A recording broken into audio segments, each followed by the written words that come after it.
செய்தாய் பௌர்ணமி ஒளியாய் நிறைந்து நின்றாய் நன்மையாய் நிறைவாய்கிடு நோய் நொடிகளும் இங்கு நீங்கிடு இந்த வாழ்க்கை பல்லாண்டு வாழ்கிடு அருள்வாய கூடத்தில் சுவாமி நீ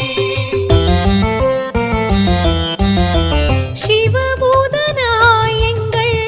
இடம் மருவும் சுவாமி நாடி வருவோர்க்கு துணை மாட சுவாமி வயம்புவாய் நின்ற உன் விக்கிரகத்தின் முன்னால் கண்ணீர் துளியாலின் நைவேத்தியம்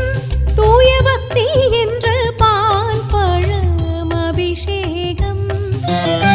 சிவபூதனாய் எங்கள் இடம் மருவும் சுவாமி நாடி வருவோர்க்கு துணையாம் சுவாமி நன்மையாய் நிறைவாய்கிடு நோய் நொடிகளும் இங்கு நீங்கிடு இந்த வாழ்க்கை பல்லாண்டு வாழ்கிடு அருள்வாய கூடத்தில் சுவாமி நீ ஜென்ம நன்மையாய் நிறைவாய்கிடு நோய் நொடிகளும்